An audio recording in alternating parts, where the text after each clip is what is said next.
아, 여러분 반갑습니다. 토요일에도 불구하고 시간 내주셔서 이렇게 참석해 주셔서 대단히 고맙습니다.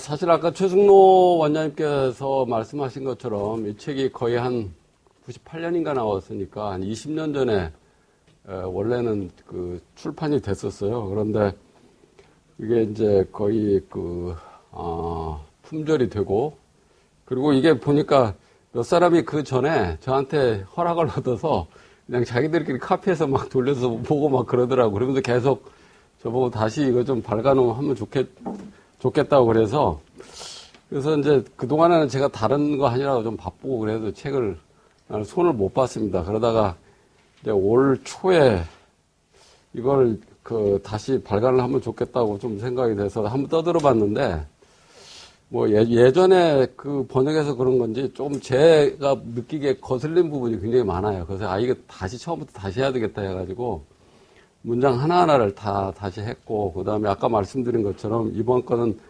지난번 건 4판이었고 이번 건 이제 3판인데 큰 차이점이 뭐냐면 거기에 이제 기타 다른 그 미제스의 그 논문들이 4판에는 여기에 좀 들어가 있어요. 그런데 주제가 그렇게 큰 일관성이 있지가 않더라고요. 그래서 지금 3판까지는, 이 자유를 위한 교육이라는 게 없다고 그러면서 주로 이제 이런, 정부가 통제하고 간섭하면 사회주의로 가는 거다라는 것이 일관성 있게 이제 3판에서는 돼 있는데, 그 뒤에는 좀 다른 내용들이 있어서 아주 이번에는 그냥 일관성 있는, 내용을 전달하는 게 좋겠다 해서 그 뒤에 게 몇 가지를 뺐습니다. 그래서 좀 책이 전보다는 조금 얇아진 면이 있죠. 그래서 오늘 이거에 대해서 좀 말씀을 드리도록 하겠습니다.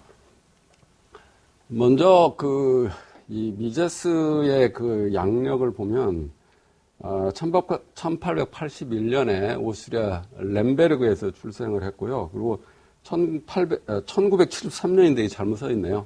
1973년에 타계를 하셨습니다. 그래서 92세까지 사셨는데, 근데 이렇게 보면은 참 위대한 사상가고 위대한 경제학자이면서도 실제로는 상당히 현실에서는 제대로 평가를 받지 못했던 분이에요.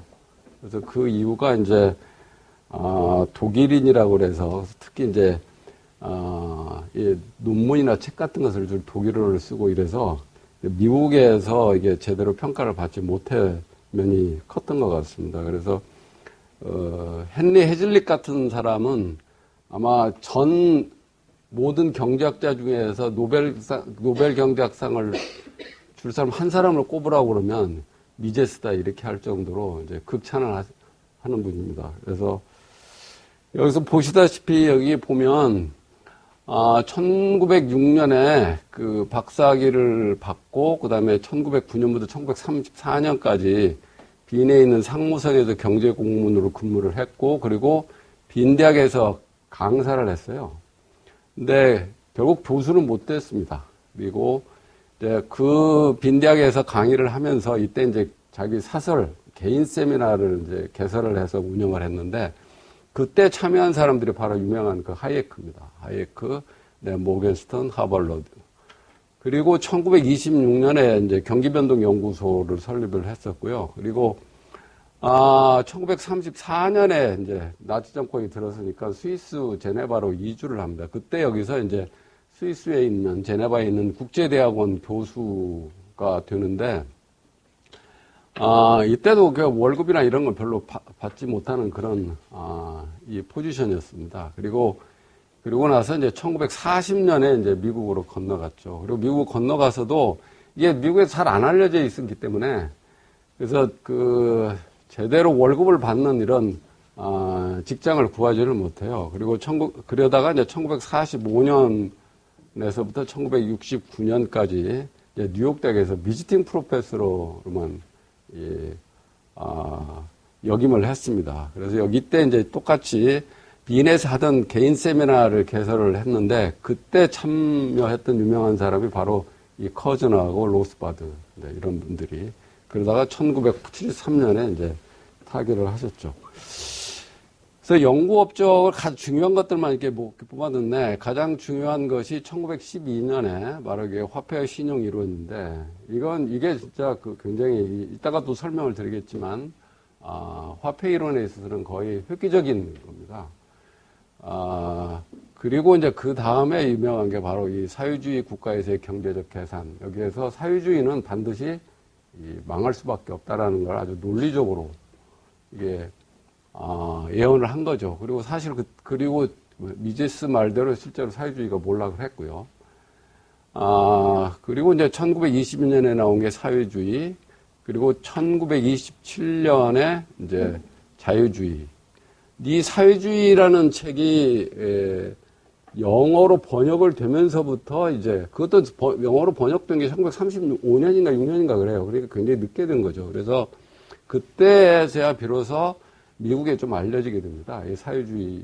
그러니까 22년에 나왔는데 거의 한 3, 4년 후에 정도에 영어로 번역이 돼서 그때 이제 알려지고 이 사회주의가 그래서 많은 경제학자들을, 그 당시에는 사회주의에 경도했던 경제학자들이 굉장히 많았어요. 근데 이 책 때문에 많은 사람들이 이 자유주의로 돌아서죠. 그래서 굉장히 중요한 책입니다.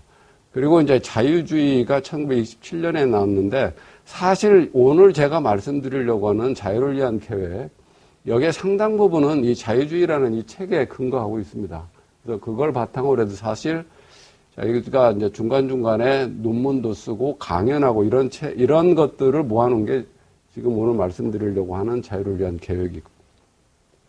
그리고 이제 뒤에, 경제학의 인실농전 문제들, 그 다음에 그 인터벤셔니즘에서 간섭주의 또는 개입주의 이렇게 번역을 하는데 이 책이 1941년에 나왔고요. 그리고 그 다음에 이제 관료제, 뷰로크라시 요게 이제 41년, 44년 이때가 이제 미국에서 발간이 됐었는데 이것도 상당히 영향을 많이 미쳤던 겁니다. 경제학계에. 그리고 이제 이거 이제 매그넘 오퍼스라고 해서 이건 걸작이죠. 그 미제스의 인간 행동, 휴먼 액션이 1949년에 나온 겁니다. 그리고 그 후에 이제 여기 바로 오늘 말씀드리려고 했던 거 플래닝 포 프리덤 초판이 52년에 나왔습니다. 지금 제가 번역한 것이 77년인가 78년께고요. 그리고 그 위에 자본주의 정신과 반자본주의 심리, 그 다음에 과학이론과 역사학, 그리고 경제학의 궁극적 기초, 오스트리아학파의 역사적 배경 이런 식으로 나와 있는데 이 외에도 굉장히 많습니다. 보통 그래서 보면 그냥 한 25권 정도, 그것도 그냥 이 대단한 그 영향을 준 책들이 한 25권 정도 되고요. 그 외에도 논문 이런 거 보면 그 연구 업적이 굉장히 탁월하다고 그렇게 볼 수가 있습니다. 그래서 미제스에 대해서 간단히 말씀을 드리면 이렇습니다. 평생을 이 자유주의에 대해 그 연구를 하고 이것을 전파에 바친 분인데 이런 생각을 꼭 아주 가지고 있어요. 그래서 자유주의야말로 인류의 물질적 삶을 풍요롭게 하고 정신적 번영을 기할 수 있는 유일한 길을 알고 있었던 거죠. 그걸 인식하고 그에 대한 연구, 그리고 이것에 대한 전파를 위해 평생을 바친 경제학자다 이렇게 평가할 수 있고요. 그 다음에 이게 우리가 경제학자라고 얘기를 하는데 사실은 이걸 들여다보면 경제 이론뿐만 아니라 경제사, 사상사, 과학 철학, 정치 철학 이 범위가 굉장히 광범위합니다. 그런 것들이 모두 담겨져 있는 게 사실은 아까 말씀드린 1949년에 나온 인간 행동이죠. 휴먼 액션. 거기에 다 포함되어 있는 겁니다. 그래서 먼저 이 미제스의 학문적 업적을 보면 이게 이제 방법론적 주관주의라고 그러는데 바로 이 사회 현상은 각 개인, 각각 다 다르다는 거죠. 그리고 생각도 다르고 취향도 다르고 이런 각 개인의 어떤 주관적인 가치 판단에서 나오는 거다. 이런 바탕으로 해서 이제 논리를 전개하는데 그래서 인간 사회에서 나오는 이런 그 어떤 사회 현상, 경제 현상이라는 다 그런 거라는 거죠.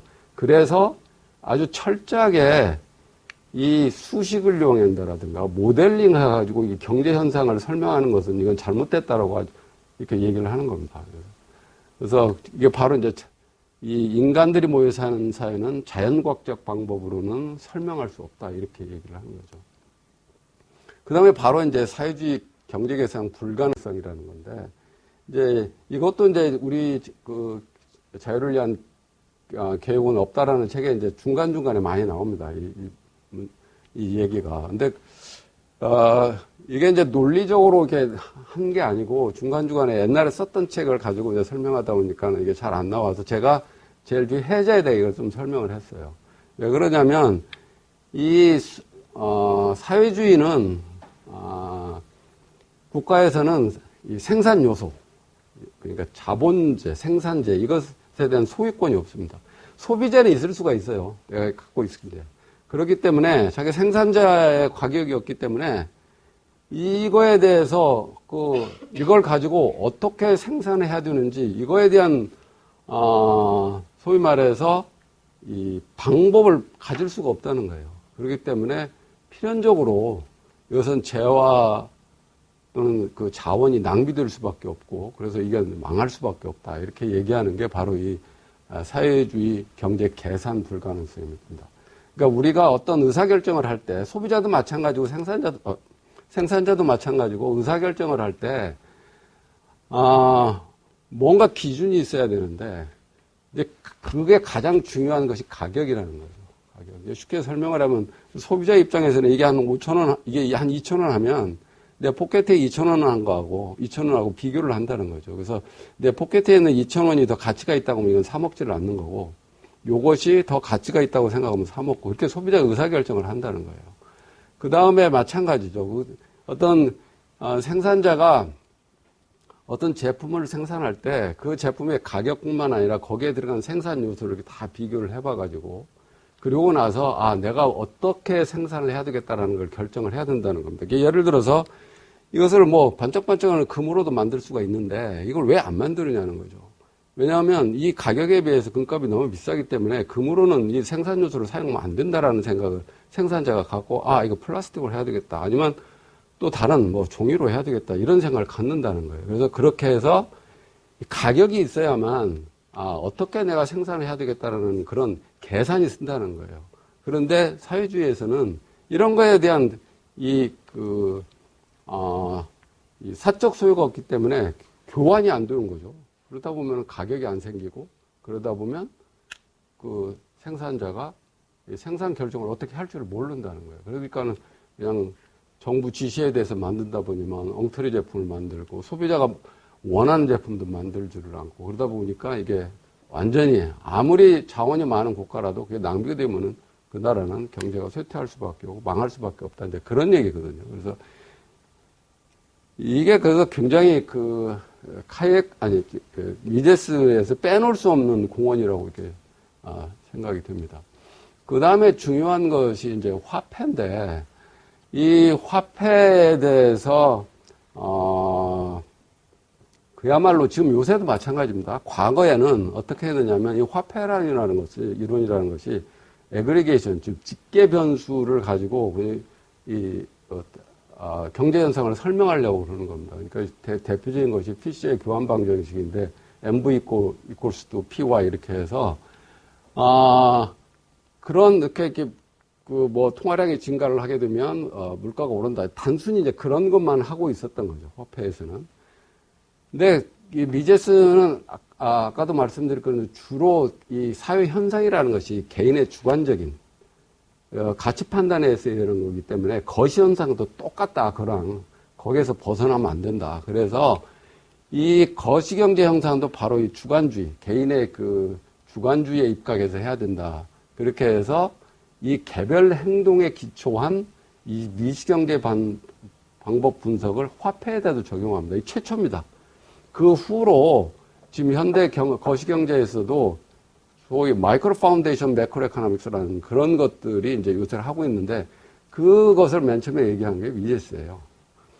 근데 거기에서 또 이제 우리가 주목해야 될 부분이 바로 요 리그레션 시어럼이라고 해서 회귀 정리라고 그러는데 이게 뭐냐면 이 화폐 가치라는 것이 그러면 어떻게 정해지느냐.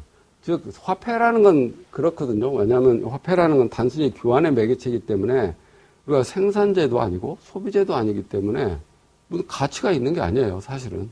근데 단순히 교환의 매개체라는 거예요. 그러면 그 얘기는 뭐냐면 교환의 왜 사람들이 그러면 교환의 매개체임에도 불구하고 그것을 자꾸 보유를 하려고 하느냐, 수요를 하려고 그러냐. 거기에는 어떤 객관적 가치, 다시 말하면 화폐가 구매력을 갖고 있기 때문에 그렇다. 이런 얘기거든요. 근데 그게 이제, 그러면 그 구매력 또는 객관적인 그 교환 가치가 뭐 어떻게 결정되느냐. 이 문제를 해결이 안 돼요. 근데 그 문제를 해결한 게 바로 이제 미제스의 이 회귀정리입니다. 어떻게 하느냐면, 이게 만약에 화폐의 교환 가치는 수요와 공급에 의해서 결정이 된다. 오케이. 그러면 그 수요는 뭐에서 도느냐? 그러면 그건 또 교환 가치다. 그러니까 이 순환 논리에 빠져버리는 겁니다. 그렇게 결정이 안 되는 거예요. 근데 이것을 해결하는 게 뭐냐면 이게 회귀정리라는 게 우리가 오늘 내가 화폐를 원하는 것은 어제의 화폐 가치를 알고 있기 때문에 내가 이걸 갖고 있다. 그러면 어제는 뭐냐? 그저께다. 착 거슬러 올라가다 보면 결국 최초의 어떤 그 화폐가 된 건 물품이거든요. 그 물품이 갖고 있던 그 가치, 그거에 의해서 이렇게 역사적으로 쭉 내려오다가 사람들이 그걸 믿기 때문에 이게 화폐가 교환 가치가 이렇게 갖게 되는 거다. 이렇게 얘기해서 그다음부터 이 문제가 풀리죠. 그래서 이게 굉장히 그 화폐 쪽에서는 중요한 이 공헌을 하는 겁니다. 그다음에 이제 경기순환 이론이라고 해서 이게 바로 오스트리안 경기변동 순환 이론인데 이게 1930년대 대공황뿐만 아니라 2008년도에 그 글로벌 금융위기를 사실은 케인즈, 모니타리스트, 기타, 리얼 비즈니스 사이클 티오리 이런 데서 설명이 잘 안 돼요. 현상이. 근데 이 오스트리안 비즈니스 사이클 티오리를 설명을 하면 아주 나이스하게 설명이 잘 됩니다. 그런 것들을 처음 얘기한 것이 바로 이제 미제스인데 바로 아까 얘기했던 화폐 이론. 그 다음에 여기에다가 시간이라는 개념이 들어쓰고, 그 다음에 이자율, 자본율은 이런 걸 바탕으로 해서 결국 뭐냐, 결론적으로 얘기하면 인위적으로 통화당국, 중앙은행이죠. 중앙은행이 통화를 많이 발생해서 그것이 버블을 일으킨다. 그래서 나중에 그것은 인위적으로 만들어진 호황이기 때문에 꺼질 수밖에 없는 거고, 꺼지게 되면 거기서부터 불황이 오는 거다. 이 이력을 논리적으로 설명을 하죠. 그게 바로 이제 1930년대 대공황도 마찬가지입니다. 1930년도 보면 1920년대 통화량이 엄청나게 증가를 해요. 결국 그것이 버블이 있겠다가 1929년에 꺼지고 그것이 이제 불황이 왔던 거고 2008년도도 마찬가지죠. 글로벌 금융위기. 2008년도 글로벌 금융위기도 2007년에 났던 미국의 서브프라임 모기지 사태인데 그 모기지 사태가 났던 이유도 그 페더럴 리저브에서 저금리 정책을 오랫동안 유지합니다. 그래서 그 돈이 그 당시에 미국의 주택 정책하고 맞물려 가지고 주택 시장으로 엄청나게 쏟아져 들어가는 거예요. 그래서 주택 버블이 일어났다가 결국 그것이 견디지 못하고 버블이 일어나서 생긴 거다. 그 전에 케인지안이라든가 모니타리스트는 그게 설명이 안 됩니다. 나중에 사후적으로는 설명이 돼도 이게 버블이 와갖고 왜 꺼지냐라는 게 설명이 안 돼요.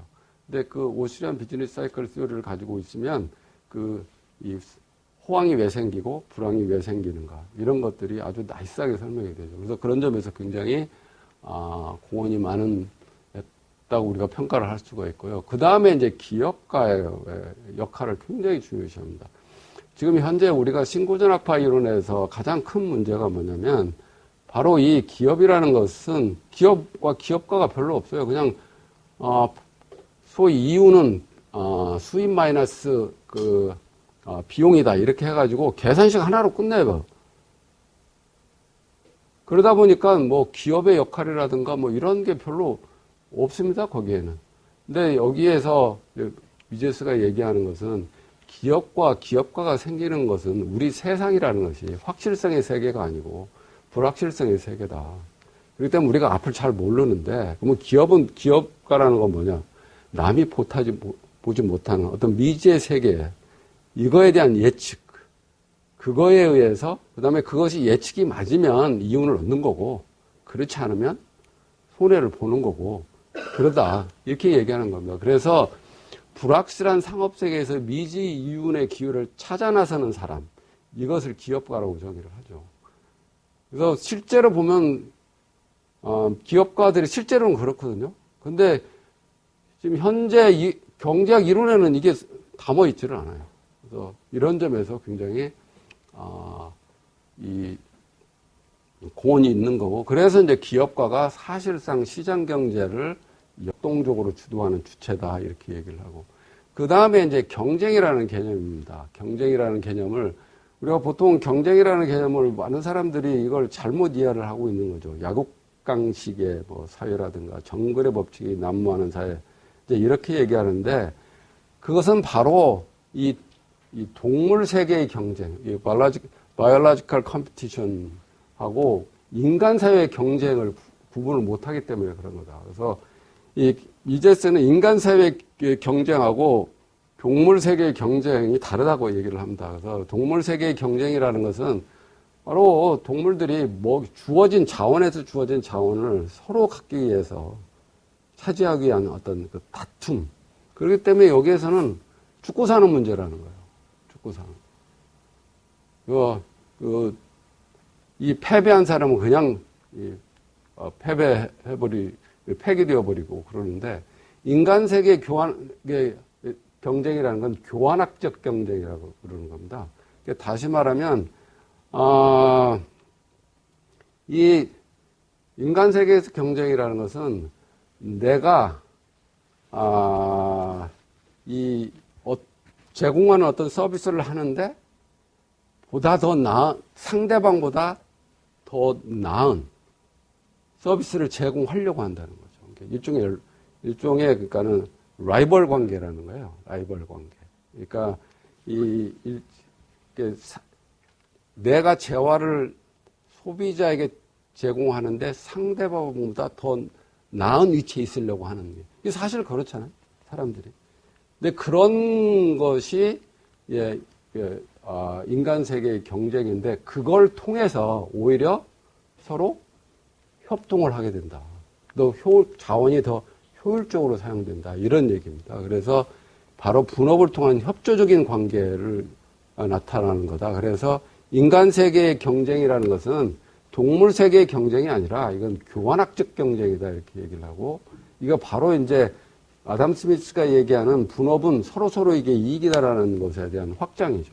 이렇게 그렇습니다. 그래서 이런 부분도 우리가 다른 그 일반 경제학에서 얘기하는 경쟁하고는 많이 다릅니다. 지금 일반 경제학에서 얘기하는 것은 주로 이제 완전 경쟁 시장 모형을 갖고 하는데, 거기에 가장 큰 문제점은 뭐냐면, 경쟁자의 기업의 수가 많으면 많을수록 경쟁적이다. 이렇게 얘기하는 건데, 이렇게 되면은 경쟁의 수하고는 아무 상관이 없다는, 기업의 수하고는 아무 상관이 없는 거죠.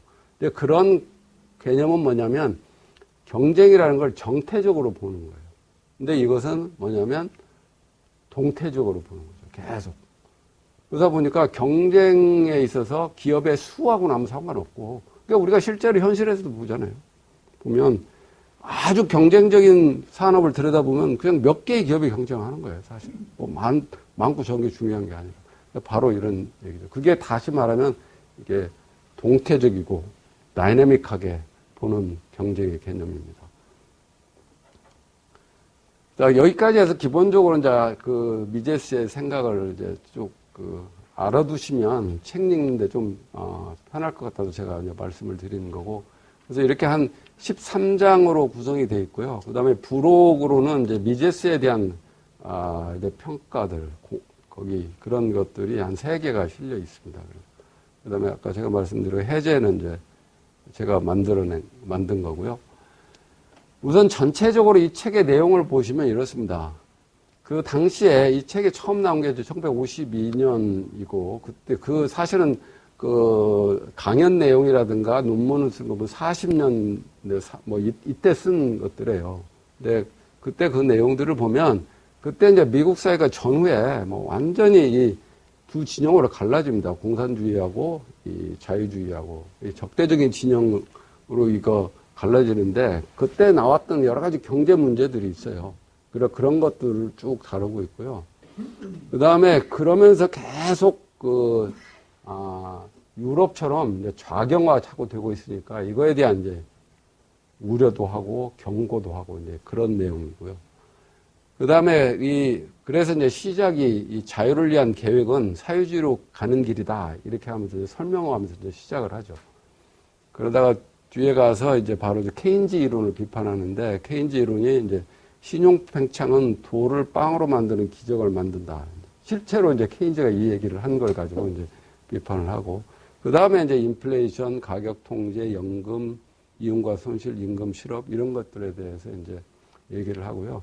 제일 마지막에 이제 경제학의 현주소 그리고 자유주의 미래에 대해서 이렇게 설파를 하고 있습니다. 그래서 이거 보면 첫 번째 제 1장에 보면 이제 자유를 위한 계획인데, 제가 이제 부제는 오해를 할까봐 그냥 거기다가 사회주의로 가는 길 이렇게 따로 달았습니다. 원래는 이게 없는데, 아까 추승로 원장께서도 얘기했지만 그냥 자유를 위한 계획이라고 그러면 이게 참 이게 무슨 의미인지 이게 좀 헷갈리는 경우가 있거든요. 그래서 제가 이제 부제로 사회주의로 가는 길 이렇게 해서 부제를 달았고요. 그래서 여기서 얘기하는 계획이라는 건 다른 게 아닙니다. 정부가 간섭하고 통제하는 걸 얘기를 하는 거거든요. 그래서 이 사회주의를 실현하는 방법에는 두 가지가 있는데, 하나는 바로 마르크스 이념에 따라서 완전히 그 사회를 철저한 관료주의 체제로 만들어가는 거. 그래서 정부가 모든 걸 주도하는 그런 거로 만드는 것이 하나의 사회주의를 실현하는 방법. 그게 바로 이제 소련이 갔던 거고. 그 다음에 또 한 가지 방법은 바로 이 통제경제라는 겁니다. 이 통제경제. 그래서 통제경제라는 것은 그 밑에 보면 이게 바로 이제 우리가 보통 이해하고 있는 제3위 체제라고 그래서, 이 일부는 자본주의 시스템을 놔두고 이게 정부가 간섭하는 제3의 길, 뭐 제3의 체제 이렇게 얘기하는데, 근데 이 제3의 체제라는 것이 미제스에 의하면 이게 새로운 것도 아니고 독창적인 것도 아니라는 거예요. 그래서 오래전에 요 제3의 체제라는 것은 오래전에 프랑스에서 간접주의다, 인터벤셔니즘이다 이렇게 했다는 겁니다. 그래서 내가 여기에는 없어요. 근데 제가 한번 찾아봤더니 이 1646년에서 1714년까지 있었던 이 피에르 드 부아길베르라는 사람이 있습니다. 이 사람이 이제 그 프랑스 이 계몽주의자 중에 한 사람인데, 이 사람이 이제 바로 어떤 사람이냐면, 그 당시에 이제 이게 루이 14세 때인데 주로 루이 14세 때는 그게 바로 이 중상주의 시대예요. 그래서 국가가 많이 간섭하고 막 이럴 때거든요. 그러니까 그때 이 부아길베르가 뭐라고 얘기를 하냐면, 국가가 잘 살기 위해서는 국가가 할 일은 평화롭게, 사회를 평화롭게 하고 정의롭게 하는 것 이외에 그것만 하고 나머지는 그냥 민간한테 맡기는 게 좋다라고. 그게 소위 말해 레제페르라는 얘기, 그걸 처음으로 얘기한 사람 같아요. 내가 뭐 그 전에 누가 있는지는 잘 모르겠는데, 하여간 제가 이렇게 문헌을 뒤지다 보니까 이 양반이 제일 처음인 것 같아요. 그래서 이 부아길베르가 하질 않았을까. 그리고 나중에 이 부아길베르의 영향을 받은 사람이 바로 튀로고라는 사람, 뭐 이런 사람들입니다. 케네도 영향을 받고 뭐 이런 사람들이거든요. 그래서 그걸로 해서 이제 이 오래전에 이것이 간섭주의라고 한 거다라고 얘기한 게 아닌가 이렇게 생각하고. 그다음 거기에 이제 다음에 나오는 것이, 우리가 사람들의 임금을 올릴 수 있는 유일한 방법은 자본 증가를 가속화시키는 거다 이렇게 얘기합니다. 자본 투자, 쉽게 얘기하면 자본 투자를 많이 해야 노동 생산성이 올라간다는 거죠. 그러니까 아주 이건 쉽게 우리가 이해할 수가 있어요. 땅을 파도 그냥 삽 하나로 파는 거하고, 그 다음에 굴삭기로 파는 거하고 완전히 생산성이 다르잖아요. 그러니까 그 자본재가 있어야 생산성이 올라간다. 그렇게 되면 자연히 노동자의 임금도 올라간다 이런 얘기죠. 그래서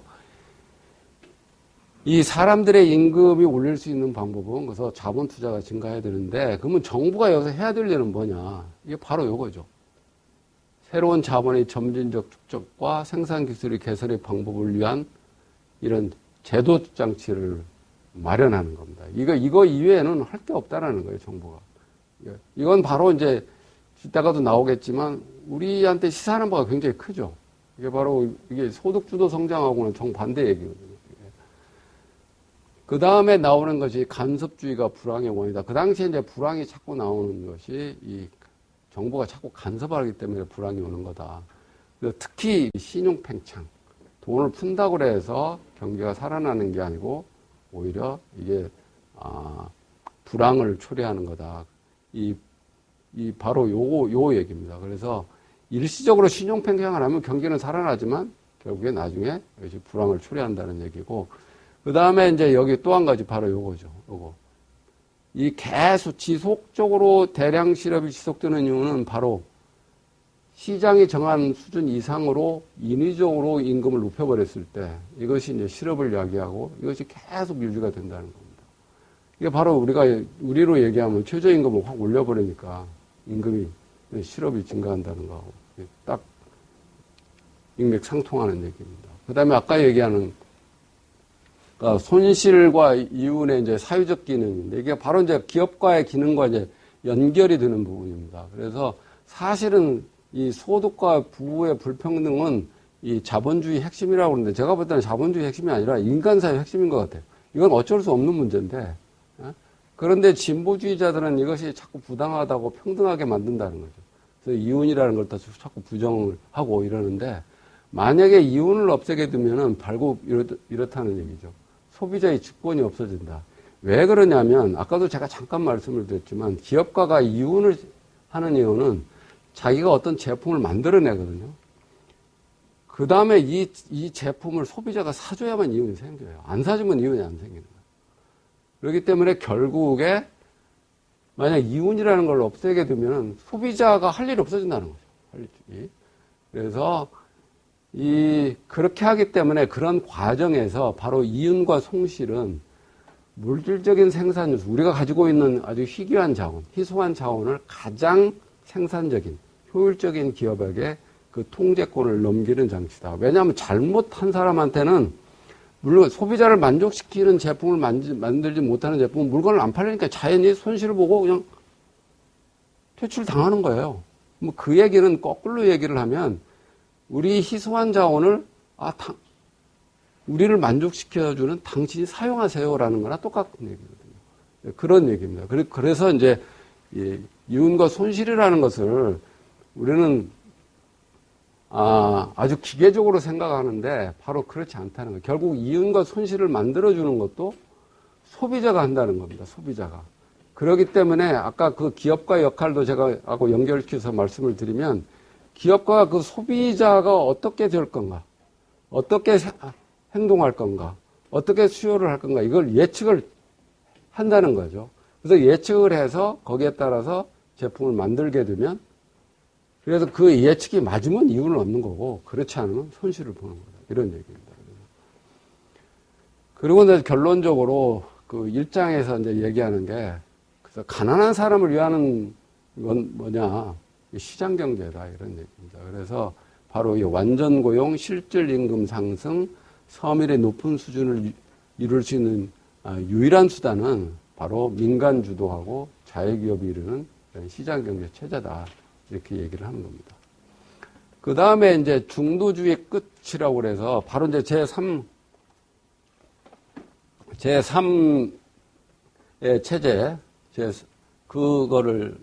그것은 결국에 이제 사회주의로 갈 수밖에 없다라는 걸 이제 논리적으로 증명하는 그런 장이 되겠습니다. 여기서 우리가 보통 이 사회주의냐 자본주의냐 이렇게 얘기하는데 이걸 가지고 대부분의 사람들이 이렇게 얘기한다는 거죠. 자본주의와 사회주의 대립은 어떤 이윤에 대한 분배를 하는 거다 이렇게 하는데 이게 아니라 자본주의냐 사회주의냐라는 것은 어느 시스템이 사람들에게 필요한 상품과 서비스를 가장 잘 공급할 수 있는 것에 대한 논쟁이지 이게 이익분배 논쟁이 아니다. 근데 이게 잘못 이해하고 있다는 거예요, 사람들이. 이게 결국 달리 말하면 사회주의나 자본주의라는 것은 목표라는 게 아니고 수단이다, 이건. 그러니까 어떤 것들을 이 재화 서비스를 가장 잘 공급할 수 있는 수단이 뭐냐라는 거지, 이게 뭐, 목적이 좋고, 목표가 좋고, 의도가 좋고, 이런 게 아니라는 겁니다. 근데 이걸 굉장히 많이 오해를 하고 있다는 거죠. 그래서, 그래서 이제 이 간섭주의라는 것이 이제 등장을 하게 되는데, 왜냐하면 간섭주의가 증가하는 이유가 이렇다는 거죠. 기본적으로 사회주의는 잘못된 거는 인정을 한다. 그렇지만 자본주의도 문제가 있다. 문제가 있다. 그러니까 약간 자본주의의 잘못된 점을 고쳐서 우리가 쓰면 좋겠지 않겠냐는 것이 이제 간섭주의예요. 그래서 바로 요겁니다. 개인의 생산수단의 개인 소유, 기업가 정신, 시장 교환을 유지할 이런 것들은 잘 유지한다는 거예요. 이런 걸 잘 유지를 하고, 그러나 이렇게 간섭받지 않는 이 자본주의는 다른 사람들, 자본가가 노동자들을 착취하고 이런 일이 벌어진다는 거예요. 그래서 이런 간섭받지 않는 자본주의는 악이다. 이렇게 해서 이 악을 제거할 필요가 있다. 그래서 기본적으로 이 자본주의는 완전히 없앨 필요는 없지만 여기에서 자본가, 기업가에 대한 행동에 대한 정부 간섭을 좀 해서 자본주의를 개선하자 이러는 것이 이제 간섭주의라는 거죠. 그래서 한마디로 얘기하면 정부가 통제하고 간섭을 해야 된다. 근데 미제스 얘기는 이게 허구라는 얘기입니다. 이게 안 된다는 얘기예요. 그래서 그 예가 일단 가격 통제를 가지고 이제 설명을 하는데, 여기 보면 우유 가격을 통제하자. 실제로 프랑스 혁명이 났을 때 로베스피에르가 이제 우유 가격을 통제하는데 아주 좋은 의도를 합니다. 왜냐하면 가난한 집 아이들에게 우유를 싸게 공급을 해주겠다고 그래서 우유 가격을 통제를 해요. 근데 실제 결과가 그러면 어떻게 나타났느냐 하면, 실제 결과는 나중에 보면 가난한 집 아이들은 우유는 구경도 못해요. 오히려 부잣집, 귀족집 아이들만 우유를 먹게 됩니다. 그 이유가 뭐냐면, 정부가 가격을 낮게 통제를 하면 그 가격으로 해서 우유를 생산할 수 없는 생산업자가 생기는 거예요. 그러니까 결국 생산업자가 퇴출되죠. 그러니까 공급이 줄어요. 그러니까 우유 가격이 폭등을 하는 거죠. 그래서 그 문제를 그러면 해결하려면 두 가지 방법이 있어요. 하나는 거기서 정부가 잘못됐구나 해서 스탑을 하던가 포기를 하던가, 아니면 계속 고집하면 어떻게 해야 되느냐. 그 생산 요소에 대해서 통제가 들어가야 돼요.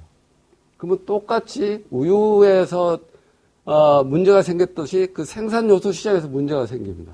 그러면 거기서 스탑을 하면 괜찮은데 계속 들어간다는 거예요. 그러면 그렇게 하다 보면 결국 전반적으로 통제할 수밖에 없다. 바로 요겁니다. 그래서 결국 한번 가격 통제를 하게 되면 중간에 잘못됐다고 해서 그냥 스탑을 해보면 모르는데, 그게 아니고 계속 고집하다 보면 전면적인 개혁경제로 갈 수밖에 없다. 그래서 사회주의다. 이렇게 얘기합니다. 그래서 이런 것들을 미제스는 뭐라고 그러냐면, 이건 자본주의 탈을 쓴 사회주의다. 이렇게 얘기를 해요. 그래서 한 예를 든 게 바로 히틀러의 통제경제가 그렇게 갔던 거고, 그리고 2차 세계대전 이후에 영국 개혁경제가 이런 식으로 됐다라고 얘기를 하는 거죠. 그 다음에 이제 이 사회주의로 게 되는 또 다른 수단이 바로 외환통제, 그 다음에 누진세죠, 이렇게. 근데 외환통제라는 것은, 뭐냐면, 그 당시에 이제 사실 이 외국으로 수출하고 수입하고 이렇게 하려고 그러게 되면 결국에 외환이 필요하거든요. 그럼 그걸 통제를 하게 되면 기업을 통제하기 쉽다는 거예요. 그래서 그 당시에 이제 영국에서도 이렇게 했던 거고, 그 다음에 누진세라는 건 바로 요겁니다. 그래서 계속 이렇게, 근데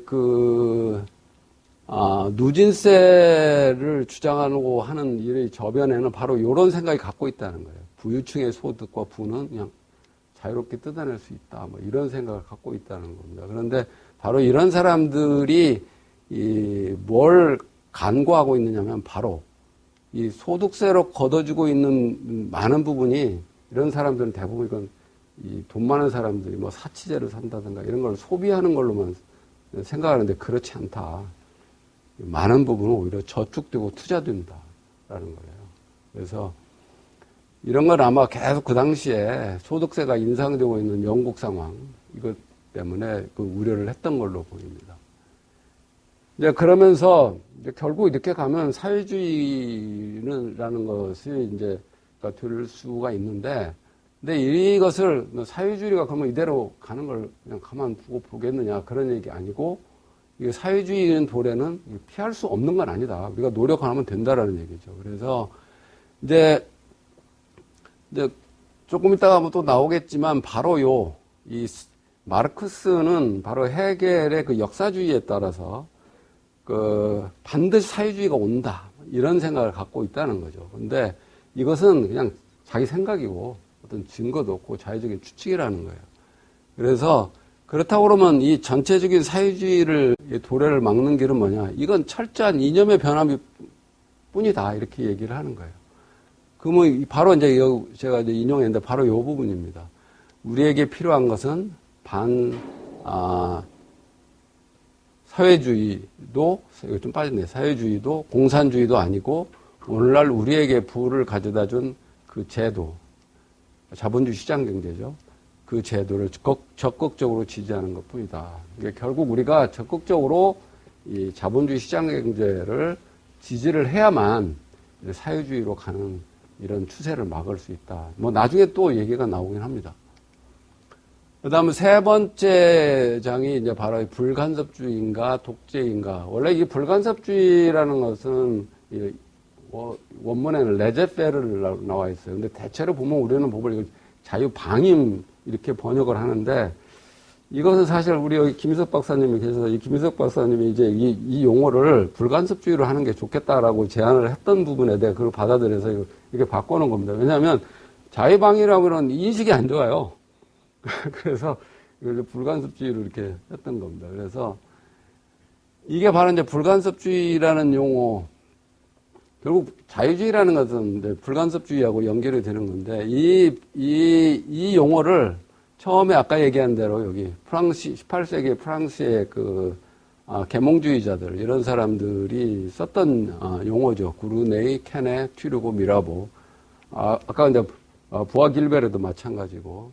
근데 이런 사람들이 썼던 건데, 이런 것을 소위 말해서 이 앵글색슨 국가의 사회주의자들과 간섭주의자들이 이게 사람들이 다 자유를 좋아하고 자유주의를 좋아하는 거야. 이걸 직접적으로 공격이 안 되는 거예요. 그러니까 어떻게 하느냐. 자기들이 자유주의자다. 우리가 순수 자유주의자고 이렇게 하고, 이거 나머지 다른 사람들은 오히려 사이비 자유주의자 이렇게 비난을 했다는 거예요. 그리고 진정한 자유주의자들에 대해서는 수존노다, 돈만 하는 사람들이다. 월스트리트의 나팔수다.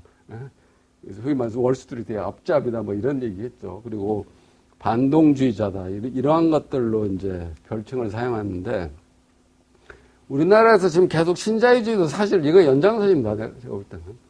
왜냐하면 자기들이 자꾸 자유주의라고 그러니까 하예크나 이런 사람들이 나왔는데 뭐라고 부를 게 없는 거예요. 그러니까 그 사람들은 신자유주의로 딱지를 붙여버린 거예요. 이게. 그 다음에 이제 이 불간섭주의, 자유주의에 대해서 진보주의자들은 어떻게 생각을 하냐면, 이건 불간섭주의라는 것은 결국 무정부 상태를 초래할 수밖에 없다라고 주장을 하는데, 이제 미제스는 그게 아니다라고 얘기하는 거죠.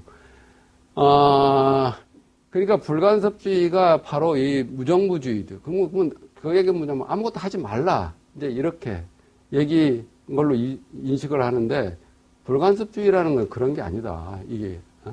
그러니까 사람들이 그런 것으로 이해를 하면, 아무것도 하지 않는 것보다 정부가 개혁하면 좀 낫지 않을까? 이런 생각을 한다는 거죠. 그러나 이 불간섭주의라는 것은 개혁이냐, 무개혁이냐가 아니고, 바로 요거라는 겁니다. 누구의 개혁이냐는 거예요. 누구의 개혁. 불간섭주의라는 것은, 아까 얘기한 각 구성원, 사회 구성원, 각 개인이 각자가 계획해서 자기 삶을 하는 거지, 정부가 하는 게 아니라는 거예요. 근데 이거예요. 결국 사회의 각 구성원이 자신을 위해 계획하는 건가, 아니면 정부가 모든 사람을 위해 계획하는가, 이 문제지 계획이냐 무계획이냐가 아니라는 겁니다. 그래서 여기 아까 인용하는 게 바로 이 부분이죠. 그 다음에 이제 세 장,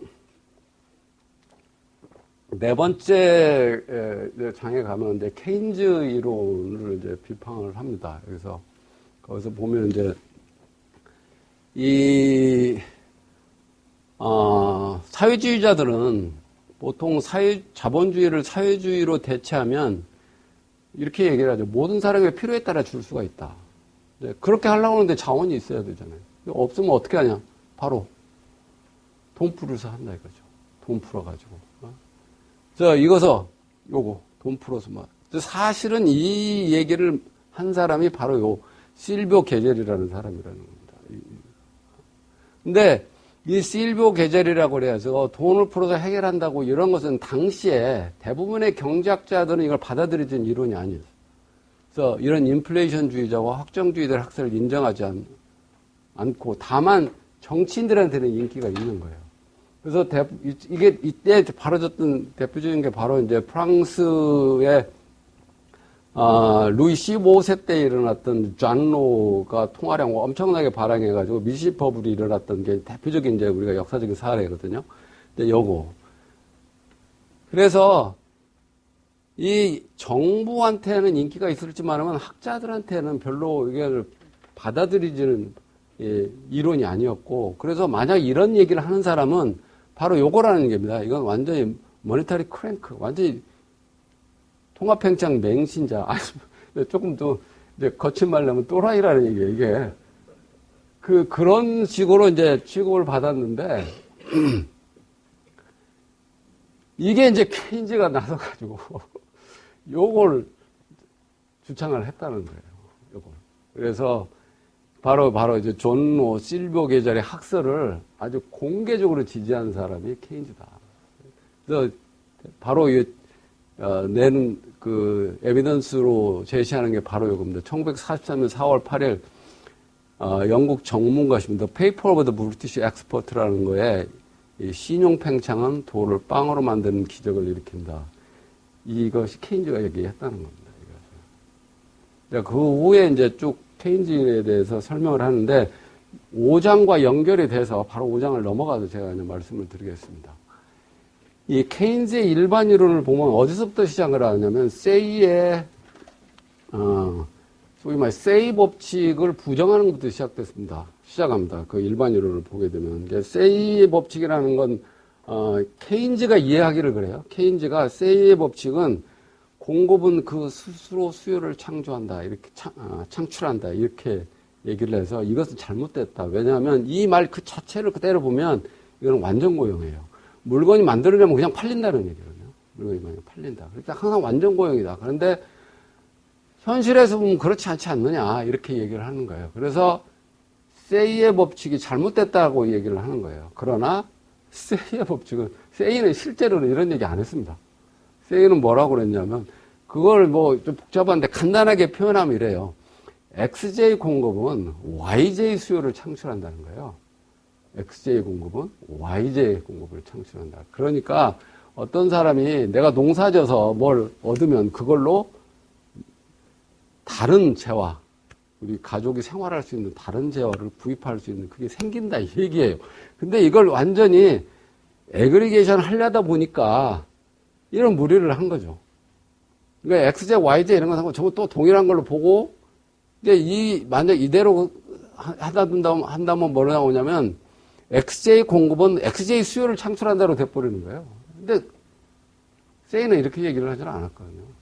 그러니까, 바로 요 얘기는 무슨 얘기냐면, 어떤 상품을 생산하는 사람의 상황은 다른 상품의 생산이 증가할 경우에 좋아진다는 거예요. 그리고 그러면 특정 상품을 생산하는 사람이 어떤 사람이 손해보는 사람이 있지 않느냐. 그것은 그가 시장 상태를 정확하게 예측하지 못한 경우. 그래서 아까 기업가 그거 갖고 비슷한 얘기죠. 그래서 소비자의 수요를 잘못 추정한 경우지. 이렇게 얘기를 하는 겁니다. 그래서 이제 경기가 나빠질 때마다 그 당시에 상인들이 되는 두 가지 구실이 있는데 하나는 통화가 부족하기 때문이다. 그리고 전반적인 과잉 생산 때문이다. 그러니까 돈이 부족해서 돈이 안 돌아서 이거 불경기다 이렇게 얘기하는 게 대부분이고, 그리고 전반적으로 과잉 생산이 돼서 이게 물건이 안 팔려서 지금 이게 내가 고통을 겪는다 이렇게 생각하는 게 일반적인 상인들이 생각했다는 거예요. 그런데 이 첫 번째 통화가 부족하기 때문에 라는 것이 잘못됐다라고 하는 것이 아담 스미스가 이것을 타파를 하죠. 그래서 이건 국부론에 보면 화폐는 교환의 매개체일 뿐이다. 이거 갖고 무슨 뭐 돈이 많고 적고 그 문제가 아니라는 겁니다. 그래서 이 통화가 부족하다는 것은 이 중상적인 사고다, 이게. 그래서 경제 성장이라는 것은 저축에 따른 자본 축적이 증대로 이루어진다. 이런 거, 이게 바로 이제 아담 스미스 국부론의 핵심이죠, 사실은. 그 다음에 세이는 요걸 반박한다는 거예요. 요걸. 그래서 그 얘기는 뭐냐면, 아까 요거에 의해서 시장 상태라는 것을 잘못 판단에 의해서 어떤 특정 부분에서는 과잉 생산이 있을 수 있지만 전체적인 과잉 생산이 있는 게 아니다. 이라고 얘기를 하는 거죠. 그래서 이제 대부분 그래서 이제 이런 생각에 사로잡혀가지고 정치가들과 정부는 대부분 이게 무분별한 지출, 그리고 지출을 하게 되고, 그 다음에 이게 이제 돈이 모자라게 되면 돈 푼다는 겁니다. 돈을 찍어낸다는 거예요. 근데 사실은 이런 정책은 아까도 잠깐 보았지만 케인즈의 일반 이론이 출판되기 이전부터 있었던 정책이에요. 그래서 미제스가 얘기하는 건 바로 이겁니다. 케인즈 이론은 새로운 게 아니다. 새로운 게 아니다. 그래서 단지 과거의 이론을 좀 수학적 용어를 이렇게 좀 바꿔놓은 것 뿐이지 이게 뭐 새로운 게 아니라는 거예요. 그러면 왜 케인즈가 그러면 뭐에 공헌한 게 뭐냐? 바로 이거는 겁니다. 권력을 쥐고 있는 사람한테 명분을 제공한 거예요. 권력을 쥐고 있는 사람들에게 당시에 인기 있는 정책에 대해서 이게 뭔가 하면서 계속 찜찜한 거예요. 그런데 이제 케인즈가 이걸 해준 거예요. 그래서 어떻게 보면 케인즈는 정부가 시행하고 있는 정책에 대한 변명을 제공하다. 이런 겁니다. 근데 그러면 왜, 그래서, 여기 이제 케인즈 경제학이 성공한 이유가 되겠는데, 바로 이거죠. 근데 그동안에는 계속 찜찜하고 있는데, 케인즈라는 사람이 나타나가지고, 아예 그냥 이론적으로 딱 백업을 해준 거예요. 그러니까, 얼마나 좋아. 그러니까 바로 이 정부, 집권당, 관변 경제학자들의 열렬한 환영을 받아가지고, 이렇게 인기가 있게 됐다. 또 한 가지는 그 당시에 사실은 젊은 경제학자들은 인기가 좋았는데, 왜 인기가 좋았냐면, 아까 잠깐 말씀드렸지만, 그 당시에 이게 팬시하게 수학을 쓰니까 이게 멋있어 보였던 거예요. 그래서 젊은 경제학자들이 많이 따랐고. 근데 여기 뭐 이 책에는 없는데, 실제로 보면, 그, 케인즈의 경제학이 이게 인기를 누렸던 건 그 당시에 젊은 경제학자였던 사무엘슨, 한센 이런 사람들이거든요. 특히 사무엘슨이 이걸 잘 자기가 정리를 한 겁니다, 이게. 그래갖고 남들이 이해하기 쉽게 이걸 해준 거예요. 이 실제로 케인즈의 일반 이론 읽어보시면요. 이거 굉장히 짜증납니다. 이게 무슨 얘기인지 잘 몰라요. 앞뒤가 잘 안 맞아가지고. 근데 그러면서 실제로 그래요. 사무엘슨도, 이건 내가 볼 때 이게 논리적으로 문제가 있다. 그러면서도 자기가 정리를 해준 거예요. 그래서 그 후로, 그래서 실제로 케인즈의 일반 이론 읽기가 굉장히 힘듭니다. 내가 볼 때는 그거 읽어본 사람도 제가 볼 때는 별로 없을 것 같고, 그러니까 사무엘슨이 정리해놓은 거 이런 거, 한센 이런 모형, ISLM 모형 이렇게 해서 이해를 한 게 대부분이지 그 자체 갖고 이해한 사람들은 제가 볼 때 별로 없을 것 같아요. 근데 바로 그거예요. 그래서 그 당시에 그래서 이 젊은 경제학자들이 거기에 매료되어 있었던 거 하나 하고, 그 다음 또 한 가지, 정부와 집권당이 관변 경제학자들을 굉장히 열렬하게 환영했다. 그 다음부터 이제 인플레이션과 가격 통제인데, 바로 인플레이션이라는 용어에 대해서도 그래, 원래 인플레이션이라는 것은 통화량 증가를 얘기한 겁니다. 근데 요새는 이제 인플레이션이라는 것은 통화량 증가로 나타난 물가 상승 현상을 갖고 자꾸 인플레이션, 그 결과를 자꾸 인플레이션인데, 원래는 인플레이션이라는 것은 통화 증가를 얘기를 한 거예요. 그래서 아마 그 책을 읽으실 때 이제 조금 헷갈리는 부분이 바로 그 부분일 거예요. 근데 원래는 인플레이션이라는 용어는 통화를 자꾸 팽창한 걸 인플레이션이라고 그런 겁니다. 그래서 이제 주로 이제 그래서 그 미제스는 인플레이션 용어를 이제 통화 팽창이라는 걸로 주로 쓰고 있고요. 그 다음에 그래서 이제 이걸 굳이 구분하는 사람이 있어요. 그래서 우리가 그 통화 팽창으로 결과로 나타난 그 물가 상승 이것을 프라이스 인플레이션이라고 얘기하는 구분해서 쓰는 사람이 있습니다. 그리고 모니터리 인플레이션, 그 다음에 이 프라이스 인플레이션 이렇게 요새는 구분해서 또 쓰는 사람도 있어요. 그래서 이제 만약 통화량이 증가를 하면 전반적인 물가 상승을 하는데 꼭 뭘 하느냐 이때 간섭주의자들은 바로 이걸 한다는 거예요. 가격을 통제한다는 거죠. 물가가 오르면 가격을 통제를 한다는 거예요. 이게 이제 결국에 오히려 사태를 더 악화시킨다는 거죠. 그래서 여기를 보면 이제 이게 바로 이제 이건 미제스가 한 거고요. 그래서 가격을 상한제를 딱 하죠. 그러면 공급감사 아까 말씀드린 대로 감사에서 문제가 생기면 보조금을 줘요. 이제 정부 갖고 있는 돈을 보조금을. 그것도 안 되면 신용방패한다는 거죠. 돈을 더 푼다는 거죠. 그럼 인플레이션을 악화된다는 거죠. 이런 식으로. 그래서 결국 인플레이션과 가격 통제 이것은 사태를 더 악화시킨다 이런 얘기고. 그 다음에 7번째 제가 이제 연금 문제인데 우리가 보통 연금이라고 생각하면 고용주가 주는 선물이라고 생각하는데 그게 아니라 공짜 선물이 아니라는 거예요.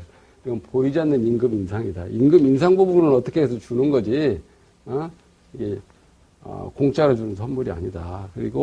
그래서 이제 미제스는 이것을 감춰진 임금 인상이라고 생각하는 거고, 그 다음에 이거보다 이런 연금이 결국에, 정부의 인플레이션 정책으로 해서 무의미하게 되는데, 그건 왜 그러냐면, 결국 돈을 계속 풀면 물가 상승을 하게 되면 나중에 자기가 나중에 연금 받을 때 됐지만 그건 굉장히 구매력이 낮아져 버린다는 거죠. 그래서 그런 얘기를 하고 있는 겁니다. 그 다음에 이제 진보주의 철학에 대해서 말하고 있는데요. 이게 바로 이제, 이 마르크스 사상의 이제 두 노선 이렇게 했는데 두 노선이 있다고 그럽니다. 거기에 혁명적인 노선이 있고 분할식 개혁 노선이 있는데 바로 전면적인 혁명 노선은 카우치키하고 레닌이 주장하는 거고 이제 분할식 개혁 혁명 노선은 바로 이제 이 존 바르트나 이제 영국의 폐비언들이 주장하는 거예요. 이게 점진적으로 이제 이 사회주의로 가자는 쪽이고 이건 위에 거는 그냥 한꺼번에 혁명을 이렇게 해서 그냥 가자는 쪽이고 이런 얘기입니다. 그래서 근데 이런 게 왜 나오느냐? 마르크스, 엥겔스의 그 이론 거기에 있다는 거예요. 그 안에 서로 두 노선이 한꺼번에 존재한다는 겁니다. 그래서 1948년 공산당 선언에서 보면 여기에는 처음에 자본주의를 사회주의로 단계적으로 변화시키는 개혁이 나와 있는 거고 그래서 이건 왜 그러냐 프롤레타리아가 민주주의에서 싸움에서 승리해서 지배계층에 오르게 되면 그러고 나서 이 정치적인 우월권을 이용해서 부르주아로부터 자본을 빼앗아서 사회주의를 일으키자는 것이 이제 1948년 공산당 선언이고 그 후에 마르크스 엥겔스라는 후기 저작에는 이렇다는 거죠. 자본주의 완전한 성숙이 사회주의 등장에 필요 불가결한 전제 조건이다. 사회주의가 오는 것은 자본주의가 완전히 성숙하게 되는데 그것은 그렇게 성숙하게 되게 되면 결국 자본주의는 망할 수밖에 없다. 그러면 사회주의가 올 수밖에 없다. 이렇게 얘기하는 거죠. 그래서 왜 그러냐. 자본주의 생산 방식 모순을 통해서 스스로 붕괴된다. 근데 이때를 기다렸다가 프롤레타리아가 혁명을 일으키자 이런 얘기예요. 근데 이것이 서로 컨플릭트가 된다는 얘기입니다. 그래서 두 가지가 서로 컨플릭트가 되는데 바로 첫 번째는 자본주의를 억제하고 규제하고 개선하는 것. 일종의 이것은 어떻게 보면 뿌띠부르주아, 소자본가들을 위한 그런 정책이라고 볼 수가 있고. 그래서 이것은, 근데 이제 이게 문제가 뭐냐면 아까 미제스가 처음 얘기한 거하고 마찬가지죠. 이렇게 연결이 될 수 있는 얘기죠. 이렇게 가면은 자본주의 성숙이 도래하는 게 아니라 오히려 자본주의가 지연되는 거잖아요. 이게 지금. 이렇게 네, 이것은 그런데 두 번째는 오히려 뭐냐면 이 자본주의가 자꾸 결국 발전하다 보면 이게 문제가 생겨서 결국에 붕괴가 되면 플로레타가 혁명을 일으키는 이게 이제 비타협적인 혁명 노선. 이렇게 가다가 이렇게 못 가는 거예요. 절대로. 서로 이게 컨플릭트가 생겨서 서로 배제가 되는 건데 바로 그래서 서로 계속 싸운다는 겁니다. 이쪽 주장하는 쪽이고 이쪽 주장하는 거고. 그 예가 바로 이걸 얘기를 했는데 1880년대 독일 사회민주당이 비스마르크 사회보장법에 반대표를 던진 것. 비스마르크 사회보장법은 여기에 해당되는 거거든요. 그 다음에 독일 담배 산업을 사회화하려는 비스마르크 개혁. 이것도 반대하는 거. 그 다음에 스탈린주의자들 미국의 뉴딜 정책과 케인지안 처방책을 자본주의를 회복하고 보존하기 위해 고안된 영리하지만 이것도 잘못돼요. 헛된 교통수다 이렇게 얘기하는 거. 이런 것들은 여기에 해당된다는 거예요. 그래서 지금 공산주의자하고 그다음에 사회주의자, 뉴딜 정책자, 케인지안 이런 것들이 서로 계속 반목하고 있는 것은 결국 이 목적은 똑같지만 결국 총체적인 중앙계획과 시장경제의 완전 제거라는 이런 목적은 똑같지만 이 목적 달성을 위한 수단의 차이 이것 때문에 생기는 논쟁이다 이렇게 얘기를 하는 겁니다. 그 다음에 이윤과 손실은 아까 제가 말씀드렸기 때문에 뭐 이 커다랗게 다시 설명할 필요는 없고 바로 요거죠. 이윤과 손실은 소비자의 가장 긴급한 수요에 생산활동의 주종을 조정하는데 성공했는지 실패했는지를 발생하는 거고 그래서 아까 이윤의 사회적 기능은 바로 요거라고 그랬습니다. 소비자들이 자기들에게 가장 잘 맞추는 사람의 손에 생산활동의 지휘권을 넘기는 장치다 이렇게 얘기를 하는 거예요. 이건 아까 제가 말씀을 드린 거고 그래서 이제 보면 이 반이윤적 주장이 많은데 그 이유는 뭐냐면 시장 경제에 대한 작동을 잘 모르기 때문에 그러고 있다. 그래서 이 반이윤적 주장들이 내세우는 게 바로 이런 것들이죠. 우리가 너무나 친숙한 얘기입니다. 이게 바로 보면 재벌들은 너무 강력하고 너무 부유하며 너무 거대하다. 그들은 자신의 부를 위해 권력을 남용한다. 그들은 무책임한 폭군들이다. 기업의 거대함은 그 자체가 악이다. 다른 사람들은 가난한데 어떤 사람이 수백만 원을 소유만 할 이유가 없다. 소수의 부가 대중의 빈곤이 원인이다. 너무나 친숙한 얘기들입니다. 그리고 기업을 크게 만드는 것은 구매자의 욕구를 가장 잘 충족시키는데 성공한 것인데 이걸 이해를 잘 못했다는 거예요. 기업이 큰 거에 대해서 자꾸 이렇게 반감을 갖는데 소비자를 잘 만족시켰기 때문에 기업이 커졌다는 거고요. 이걸 잘 이해를 못했다는 겁니다. 그래서 그 다음에 이제 여기 보면 후진국에서 볼 수 있는 수백만의 빈곤은 누군가가 부유하기 때문이 아니다. 그것은 그 나라의 부를 이룬 기업가가 부족하다는 사실과 상관이 있다. 부유한 기업가의 숫자가 많은 나라일수록 일반 국민들의 생활 수준이 높다. 이런 얘기입니다. 이건 우리가 조금 알아둬야 될 문구인 것 같아요. 그 다음에 이제 그 평등주의에 대해서 이제 비판을 하는데 이 재밌는 거예요. 또 자본주의 약득은 소득과 부의 불평등이라고 그러는데 그러면서 대부분 보면 이 평등주의를 주장하는 사람들을 하는 얘기가 이렇다는 겁니다. 평등을 이야기하고 또 그 실현을 격렬히 요구하지만 그 누구도 자신의 현재 소득의 삭감을 주장하지는 않는다. 오늘날 정치적 언어로 사용되는 평등이라는 단어는 자신의 소득을 올려서 균등하게 만드는 것을 의미하는 것이지 결코 내려서 균등하게 만드는 것을 의미하지 않는다. 그것은 더 많이 가져가는 것을 의미하지 자신의 부를 덜 가진 사람과 나누어 갖는 것을 의미하는 건 아니다. 이런 얘기를 합니다. 그래서 이제 얘기하는 게 사회주의 근원은 가난이 아니라 그럴듯한 이념적 선입관이다. 그러니까 이 대부분의 사회주의가 들어선 거는 가난한 대다수의 사람들이 가난했기 때문에 이 사회주의가 들어섰다고 하는 얘기가 많은데 그게 아니라 요거 이념적 선입관이다. 그래서 뭐냐면 요거죠. 질투에 눈이 멀고 무지하고 너무 우매해서 빈곤의 원인을 정확하게 인식할 수 없기 때문에 반자본주의적이 된다라고 얘기합니다. 그래서 결론적으로 얘기하는 게 이거죠. 인간의 물질적 복리를 증가시키는 길은 하나뿐이다. 그것은 인구 대비 자본 축적의 증가를 가속화시키는 거다. 즉 다시 말하면 모든 사람 임금을 올릴 수 있는 것은 자본 축적을 올려야만 가능하다. 이런. 그러면서 이윤 동기를 굉장히 이제 도덕적으로 이제 비난을 한다는 얘기입니다. 여기서 보면 이 바로 이제 요 얘기가 그러는데 이것도 재밌는 것 같아요. 그래서 제가 이제 인용을 했는데 바로 이제 실질적으로 모든 사람들은 자기 생존의 물질적 여건을 개선하는 것을 목표로 한다.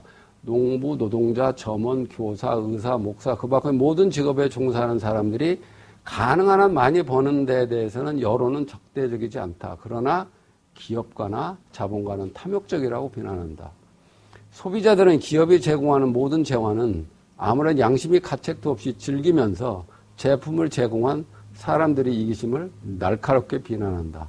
소비자는 기업가들이 팔아야만 하는 물건을 얻으려고 앞다투어 경쟁하여 자기 자신이 그들의 이윤을 만들어줬다는 사실을 알지 못한다. 아주 소비자, 아주 날카롭게 지적하는 문구인 것 같아요. 그 다음에, 그러면 도덕이라는 게 뭐냐. 우리가 생각해야 되는 도덕이라는 거, 뭐에 대해서 얘기하는 게 바로 이 부분이에요.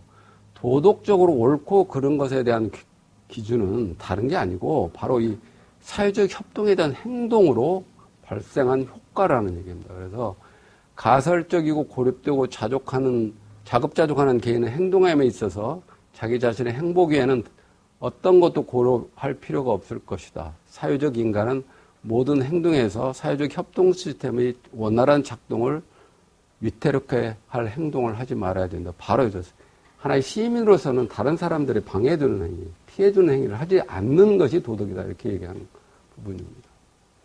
그래서 그 다음에 이제 임금, 실업, 인플레이션 이렇게 얘기하는데 임금, 결국 소비자가 지불한다는 거예요.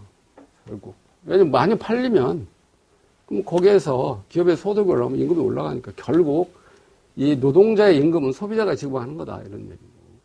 그 다음에 선진국이 높은 인구나가 똑같습니다. 선진국이 높은 인구는 결국 자본 축적이 많이 일어나서 노동 생산성이 늘어나서 선진국에서 임금이 높은 거다. 그 다음에 지속적인 실업 원인은 아까 설명을 했죠. 그런, 시장에서 결정되는 임금 수준 이상으로 자꾸 임금을 높여주려고 하는 그런 것들. 그 다음에 신용 팽창은 자본의 대체제가 아니다라는 거. 돈 풀어가지고 해서 경제가 성장이 안 된다는 겁니다. 그런 얘기. 바로 이제 요 부분이 이제 요거죠. 원래 요 소제목은 다른 거였어요. 근데 제가 요 부분을 읽어보니까 우리나라 소득주도 성장 얘기하는 거 똑같아요. 그래서 여기다 그냥 소제목을 좀 바꿔서 붙여둔 겁니다.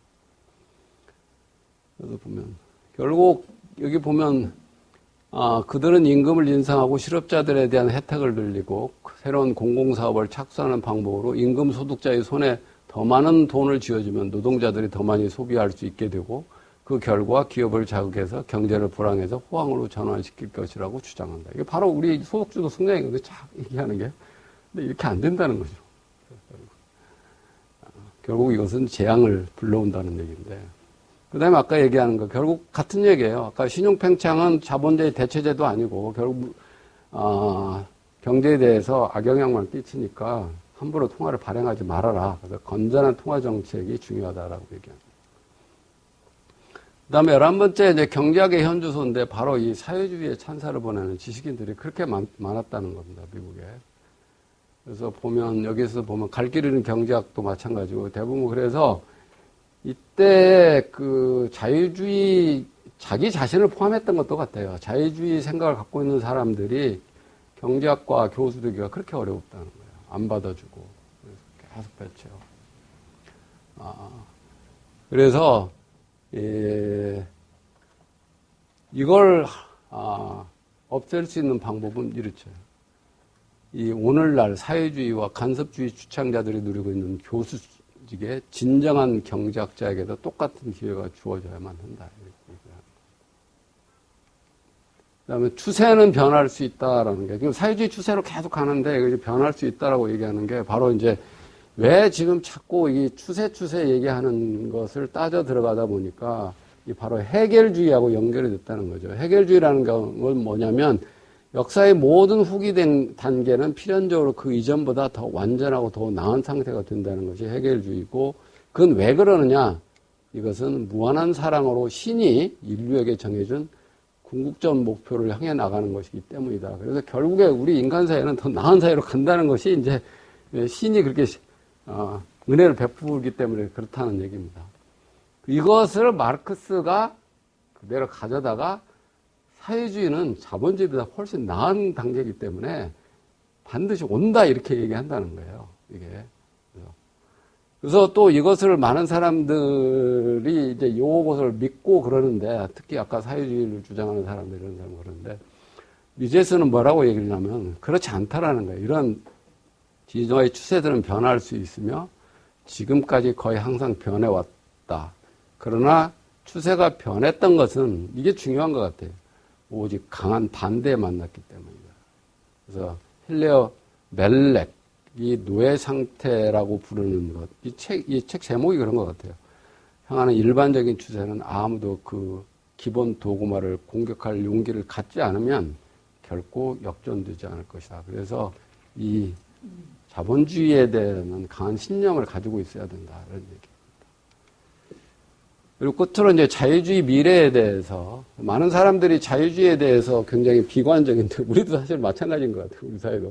이게 아주 비슷하다는 얘기를 제가 말씀을 드리는데, 그래서 이 비관적인데, 그렇게 비관적일 필요가 없고, 우리가 이렇게 좀 해야 되겠다라는 것이 이제 얘기를 하는데, 오늘날 그 사상, 사회주의 사상들죠. 사회주의 사상, 그 사상들이 힘을 갖게 된 것은 모든 커뮤니케이션 수단이 그 지지자들에게 넘어갔고 거의 모든 반대자들이 사실상 침묵했기 때문이다. 이 물결을 되돌리기 위해서는 지식인들이 사고방식을 바꾸는 것이 필요하다. 이렇게. 그러면 대중은 그 뒤를 따를 것이다. 이렇게. 우리한테 시사하는 바가 많은 것 같아요. 그래서 이제 이걸 전체적으로 봐서 한국에 대해서 좀 적용을 하면 이렇습니다. 정부의 간섭과 통제가 갈수록 심해지는 것 같아요. 그거 제가 이제 몇 가지 예만 지금 들었는데, 대표적으로 지금 최저임금 인상하고 근로시간 단축하다 보니까 결국 뭐냐? 가장 많이 피해보는 게 자영업자거든요. 근데 자영업자가 이제 자꾸 문을 닫고 그러다 보니까 이게 그럼 왜 그러느냐? 결국 임대료가 비싸서 그럽니다. 이제 이런 얘기가 이제 또 들어간 모양이에요. 그러니까 결국 임대료를 통제를 하고, 그 다음에 또 카드 수수료 뭐 이런 게 많이 들어가니까 이것도 그러면 인하하자. 이게 아까 똑같잖아요. 우유값 통제하고, 그 다음에 거기에 들어가는 생산 요소 똑같다고요. 지금 이게 계속 가는 방향이 똑같아요. 만약에 이렇게 되면 결국에 어떤 일이 벌어지게 되냐면 임대상가 공급이 감소되고요. 오히려 임대료가 상승합니다. 그 다음에 오히려 어떻게 보면 장사하시는, 상업하시는 뭐 이런 분들이 아마 임대할 건물을 얻기가 더 힘들지도 몰라요. 장사 자체가 힘들지도 몰라요. 이런 문제가 생기고. 그러면 그 다음에 또 어떻게 할까요? 여기. 그래서. 그 다음에 여기 카드 수수료 프랜차이즈 가맹비 강제로 인하를 했잖아요. 못 올리게 하고 그러니까. 그러면 여기서 문제가 생길 거란 말이죠. 그럼 어떻게 해? 이 회사, 나중에 그러면 여기 이 회사를 어떻게 정부에서 인수할 거예요? 이런 문제가 생기는 거죠. 가는 방향이 아주 비슷해요. 그 얘기는 뭐냐면 여기서 스탑을 하던가, 라고 되돌려 가야 되는데 지금 안 하고 있다는 거죠. 그 다음에 이제 그때 막 여러 가지 많아요. 뭐 국민연금 스튜어스 코드 도입해서 이게 진짜 저는 참 걱정스러운데 이거. 처음 나중에 보면 기업 통제할 겁니다. 이걸로 가지고. 그 다음에 그 위에 일회용컵을 사용하든 말든 알아서 하는 거지. 이걸 일일이 단속하고 이런 것까지 규제한다는데 내가 아주 학을 내고 먹방 규제를 하고. 이건 국민들이 알아서 하는 문제지. 이걸. 그 다음에 더 지금 심각한 게 이런 겁니다. 경영권 위협하는 상업자본 이 시장법 시행령 개정안. 여기에 보면 공적연금 기업지배구조 개선을 위한 정관 변경 요구, 위법 혐의가 있는 이사 직무 정지 해임 요구 등을 경영에 영향을 주기 위한 것이 행위로 분류했다는 경영에 영향을 주기 위한 것이 아니다. 이래버리면 마음대로 하겠다는 거예요.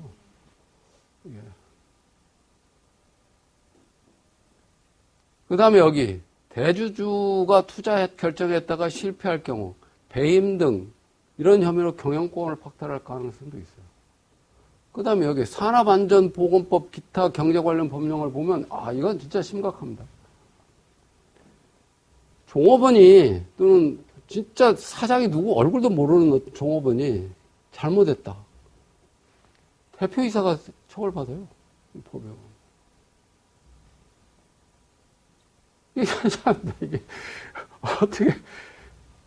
그 다음에 요거 이건 다 아는 거예요. 화학물질 등록비 평가에 대한 보면 화평법이라고 보통 얘기해요. 화학물질 관리법, 화관법 이런 규제 보면. 이거 굉장히 까다롭습니다.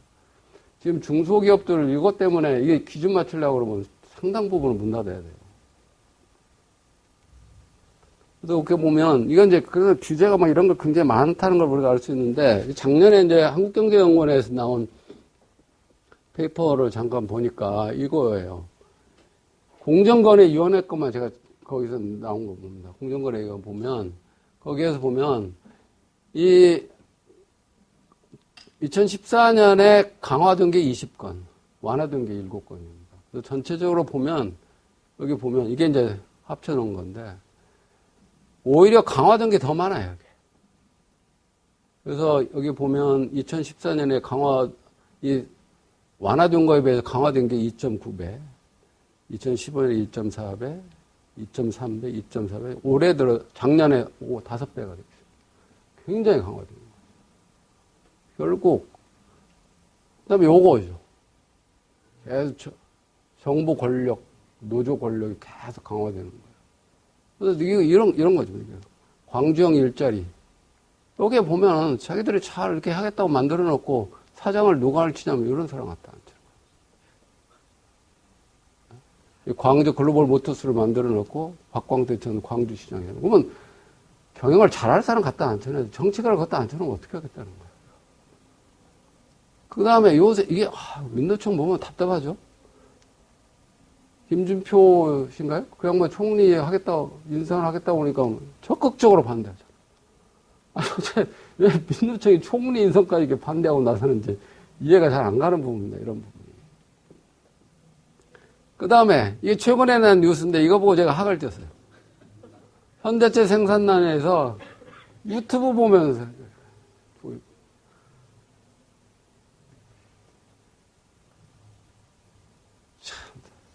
그러다 보니까 지금 보면 계속 경제 성장률이 좀 떨어지고 있습니다. 올해 여기는 뭐 2.22로 뭐 이렇게 나왔는데 지금 어떤 거는 뭐 1.8, 2.9 이렇게까지 예측하잖아요. 그런데 그러면 이걸 하려고 그러면 결국 구조 개혁, 규제를 완화를 하고 이런 구조 개혁을 해야 되는데 그걸 하지를 않고 지금 계속 이걸 하려고 하는 거예요. 정부 지출과 통합 팽창으로 이걸 이 문제 해결하려고 그러는 거죠. 그래서 보면 이거 계속 문재인 정부 들어와서 계속 정부 예산 증가하잖아요. 여기는 뭐 작년 거긴 하지만 여기 예측이 513조 5천억인데 이게 거의 근접했어요. 512조 얼마잖아요. 그 다음에 확대 통화 정책. 계속 경기가 안 좋다고 그래서 지금 기준금리를 내리고, 그 다음에 심지어 지금 계속 제로금리까지 낮춰야 된다는 얘기가 지금 살살 나오고 있습니다. 이게. 그러니까 지금까지 보면 금리를 낮춰갖고 경제가 성장이 안 됐으면 좀 깨닫고 어디가 문제가 있는 거지 해야 되는데 계속 이걸로만 어떻게 버텨보려고 지금 하고 있다는 거죠. 그러면 아까 이 미제스가 얘기한 대로 그야말로 이 경제는 진짜 악화될 때는 악화될 수밖에 없고 수렁 속에 빠져가는 그런 형태가 될 거라는 얘기입니다. 그래서 제가 볼 때는 지금 우리의 위기는 지식의 위기다라고 보는 게 바로 지난달 제가 그 한국경제 다산 칼럼에 이게 썼던 거거든요. 지금 보면 정부 정책 위반자나 정치인들, 일반 국민들이 경제에 대해서 진짜 너무 모르는 것 같아요. 경제 지식에 대해서. 특히 정책 위반자가 잘못된 정책, 경제 지식을 갖고 있으면 그게 정책에 반영이 되면 그 피해가 전부 국민들한테 가요.